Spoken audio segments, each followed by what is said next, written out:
Hello and welcome to another playbook. This one is on a question that is asked to me a lot. How do I transition into product management? Now, people, when they look at my career trajectory, they see that, I started out as an engineer. Then I spent many years writing books for kids. Then I became a game designer.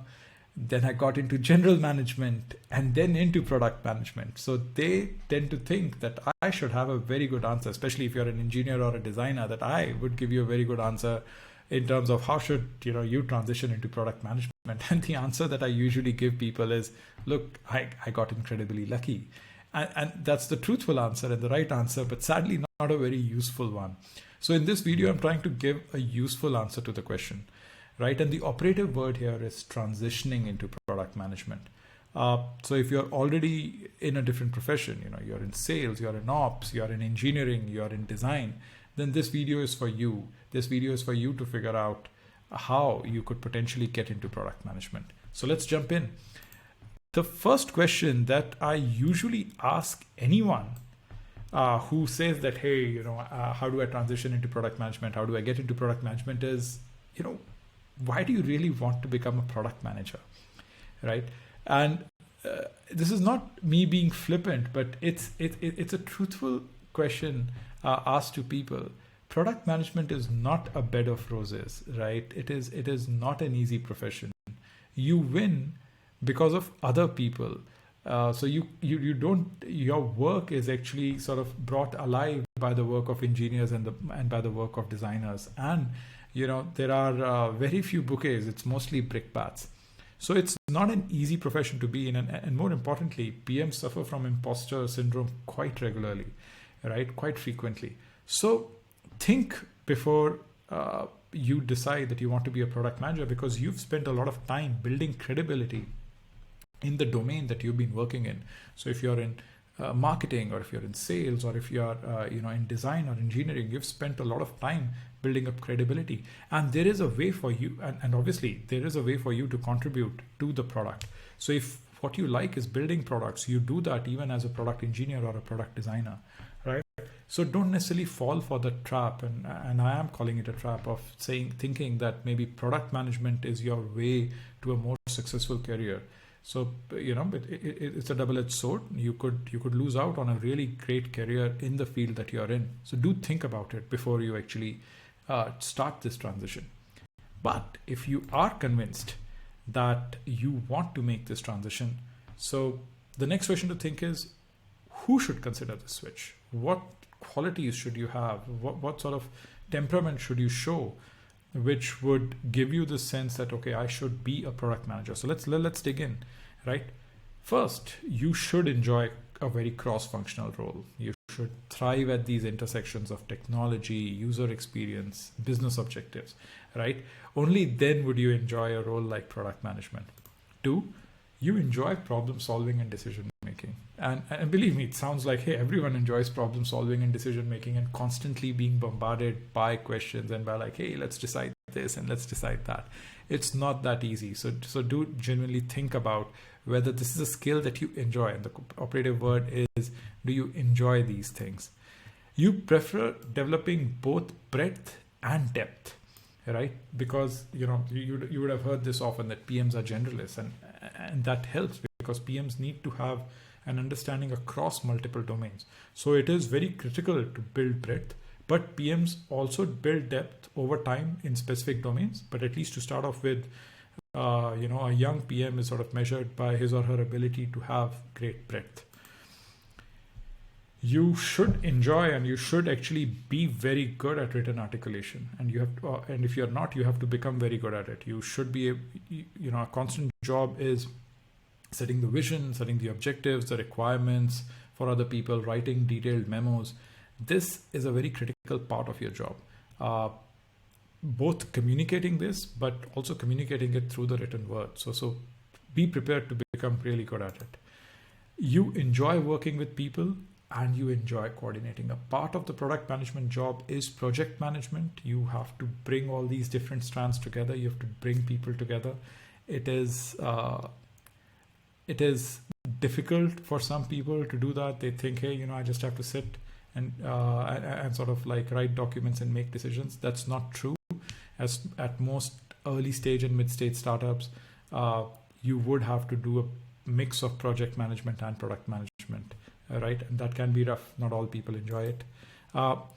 Most importantly, you should have a deep love of user and consumer psychology and behavior. This is super critical, especially if you want to work in consumer products. But to be truly honest, even if you're in B2B SaaS products, you really, really should enjoy how users use products, right? So if you sort of check this checklist, right, and you find yourself nodding along and saying, yeah, I mean, I enjoy this. I definitely enjoy X, Y, and Z on this list, then you should definitely consider a switch, right?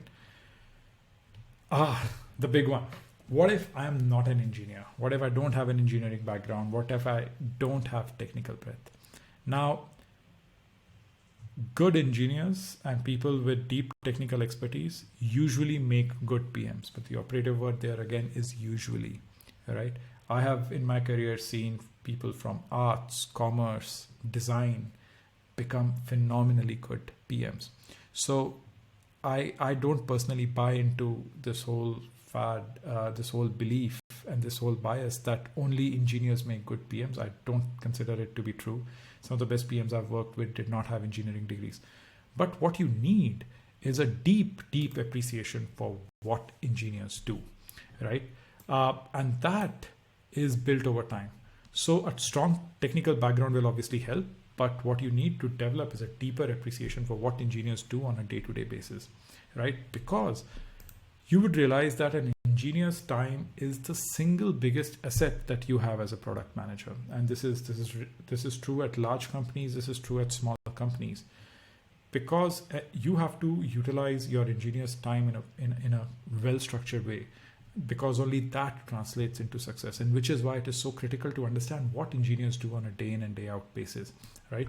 And the way to do that is you have to have an understanding of the following topics, especially if you're working as a technical, in any technical product. You need to have an understanding of algorithms and fundamentals of computing. You need to know how scalable web architecture and distributed systems are built.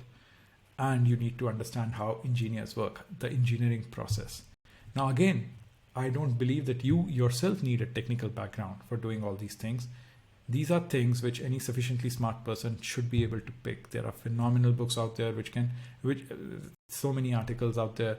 You just have to dig deeper, spend a lot of time and learn these things. As a PM, you will never be required to code. Maybe once in a while you'll write a few queries to sort of dig up your data. But even that function at most companies, you have analysts to do this for you.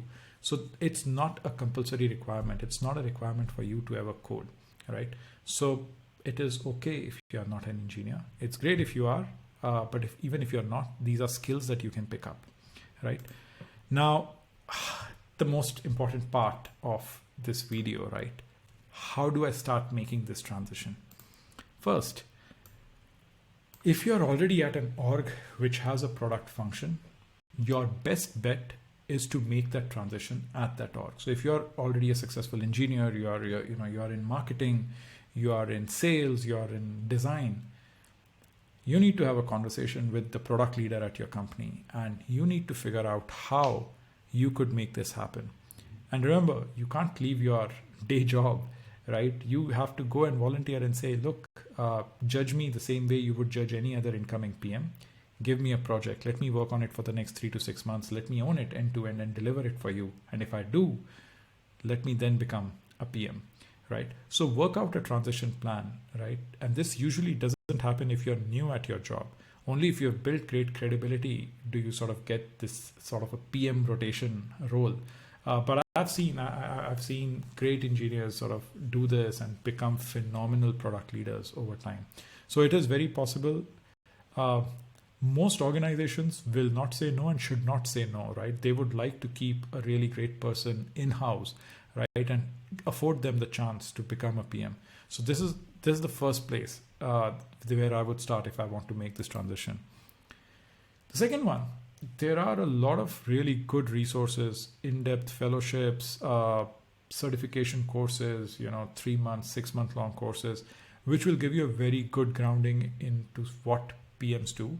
And now there are a bunch of organizations out there which actually sort of help you make this transition and ensure that you land in a PM job. So from engineering to PMing, from design to PMing. Having said that, remember that PMing is one of those things that you only learn it by doing.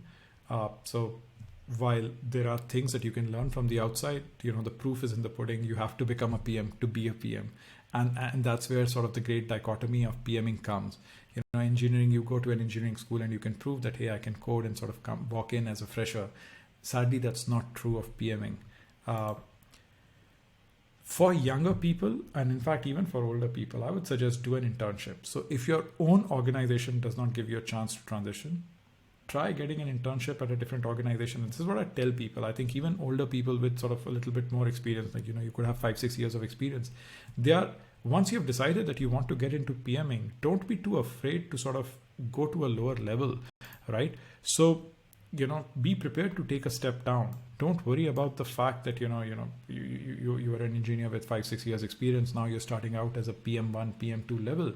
Remember that your credibility and all that you've learned in your previous role will help you exceed your goals as a PM and grow much faster as a PM. So don't be afraid of taking a step down. Do an internship, sort of figure things out. Look for larger companies which offer like these 1-year-long APM programs. There are very few companies which do this in India and which do it well. So, you won't necessarily get that chance everywhere. And that is why I often suggest to people that they should try out working for an early stage or a mid-stage company. They are starved of PMing talents or PMing talent. So a good way is to perhaps go and convince them that, you can join as a PM. And again, don't worry too much about taking a step down. Prove yourself out and you will grow much, much faster, given you have great experience. The thing is, engineers have, they have a repository of everything, a repo of everything that they build. They have GitHub, but PMs don't have a GitHub, right? So I often tell people that, hey, if you want to become a PM, start building stuff. And in this day and age where no code and low code is so easy, right? Build products, build services, build flows. You can sit on your own, and on your weekend projects, you can build a bunch of things. And this becomes your portfolio. This is what you can showcase to people to show the fact that, look, I'm capable. I understand user experience. I understand how user flows work. I understand what the market needs are. This is how you get into product management. You build stuff, right? And the other thing, and I've spoken about this in a video before, like what I've spoken about before, do product deconstructs. Product deconstructs are the best way for you to understand how products work, what works and why, what doesn't work and why not, and how would I fix it, and how would I make something 10x better? How would I compete with this? So do product deconstructs constantly. Now, and there are just so many resources available out there for PMs. Utilize them, even if you don't want to make this transition or don't make this transition, you would become better at your job. You would become a better product engineer. You would become a better product designer by learning all these skills. So, never stop yourself from learning these skills. But these are the ways that I've earmarked here, are the ways for you to do this transition. So first, answer the question, do you really want to be a PM?